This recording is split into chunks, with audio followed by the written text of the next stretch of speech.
Hey, what's going on, everybody? I'm Noah from PhoneDog.com. Smile, you're on TV.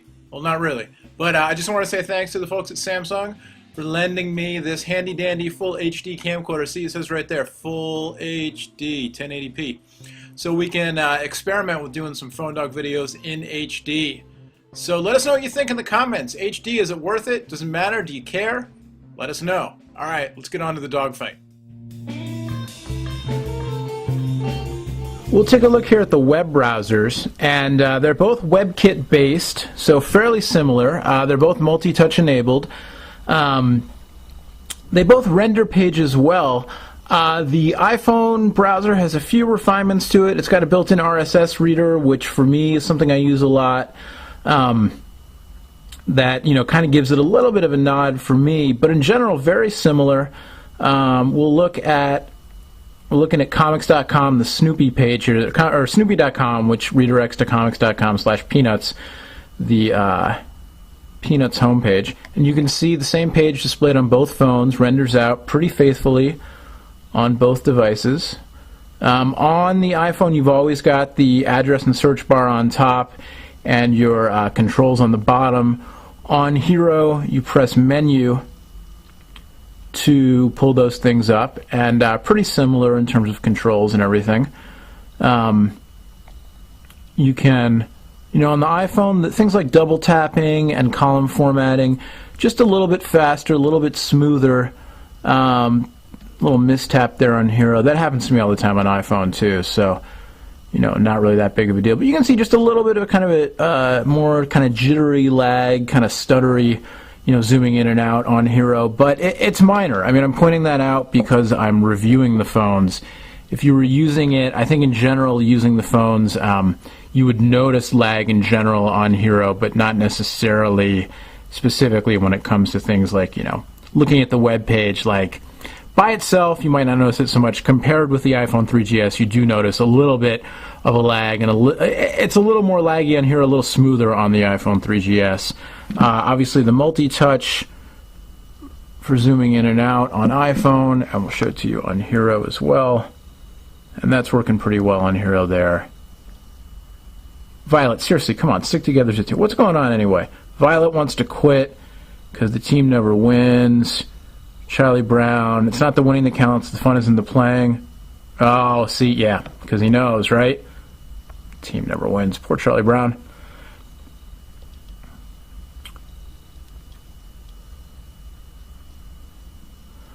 We'll give you some PhoneDog.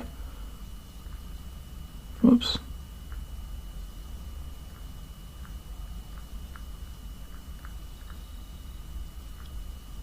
Little haptic feedback as I'm typing, which is something I forgot to point out before. On the Hero, your virtual keyboard can be set to have haptic feedback, which some people think is kind of nice. I think it can be kind of nice as well. We'll load PhoneDog up.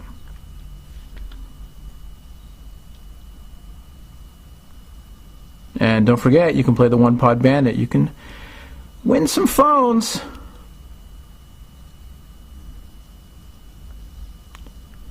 So we'll take you to the BlackBerry Tour video page.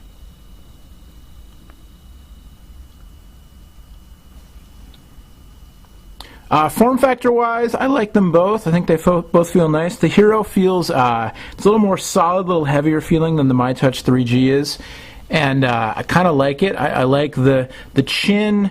It doesn't bug me as it did when the G1 first came out. It actually is kind of nice for talking, and it's not that bad for putting in your pocket. There's a soft grip plastic, kind of rubbery plastic feel to the Hero that I really like. I think it feels really good, and I love that there's a touchscreen and a trackball. It's a nice combination.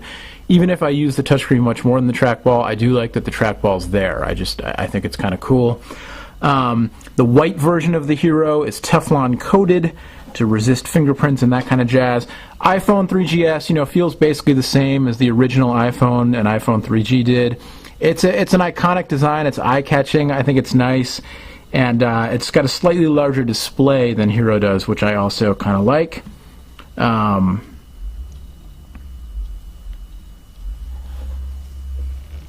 And so here's the HTC Flash player. I clicked the YouTube video and it took me to the HTC Flash player, as opposed to on the iPhone, I clicked the video and it took me to the YouTube app.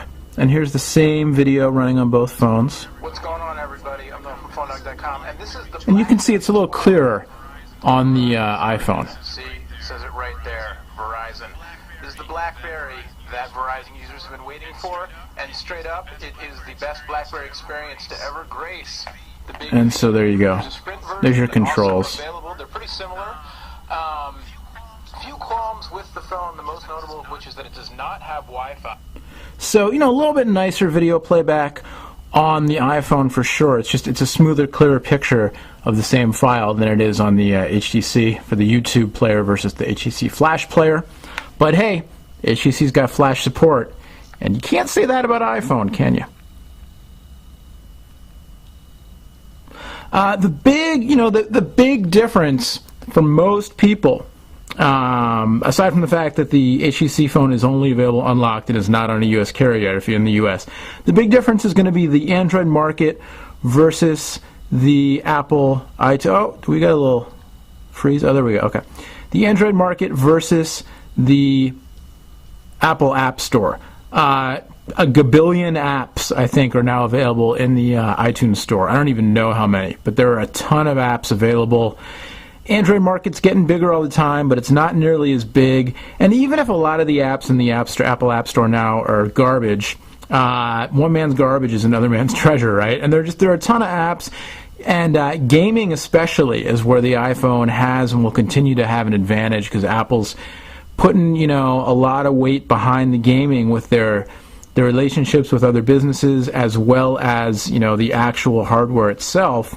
Touchscreen gaming, you know, is what it is, and maybe not the best experience for gaming, but you're looking at two touchscreen-based phones, and you've just got a ton of apps, ton of games available in the Apple Store. You know, like I said, more all the time for Android, but not quite as many.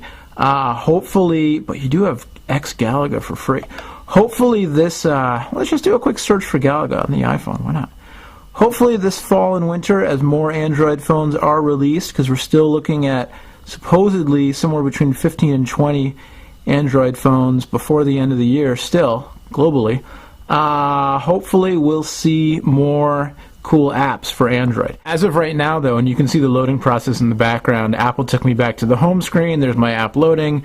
With Android, it kept me in the marketplace, and then I've just got a notification up on top that Galaga installed.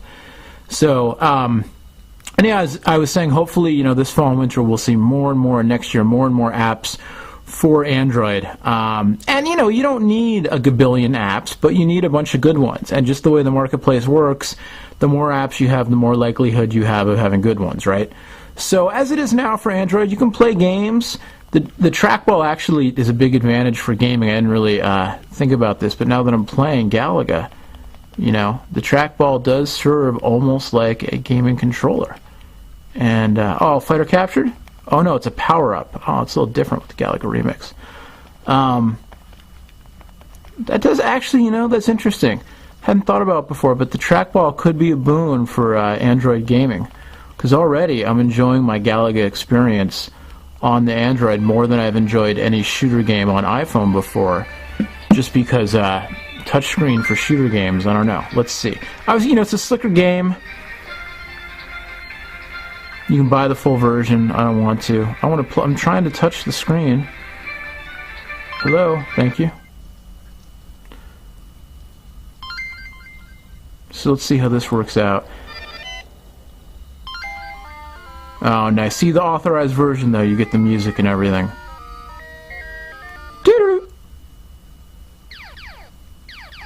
Oh, yeah. See, it's not bad. It's not quite the same thing as actually pressing buttons, but with the multi-touch, not too bad. I love Galaga. I could play Galaga all day. And you do get the benefit of, you know, the actual same graphics, same soundtrack and everything. I'm gonna have to. I think we're done with the. I think we're done with the video because I got to go play some Galaga.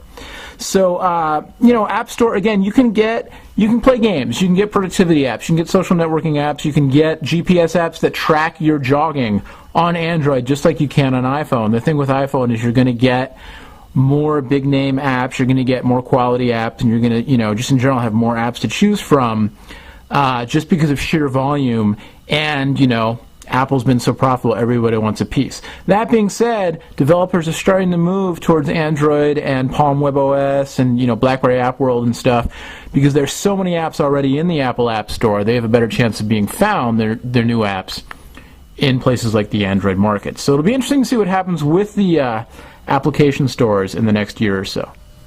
Apple iPhone 3GS, HTC Hero. Two of the most advanced smartphones on the market today. We could compare and contrast these phones, look at all the features, and go back and forth all day long. Really, for me, it comes down to two things. Number one is right now, number two is potential.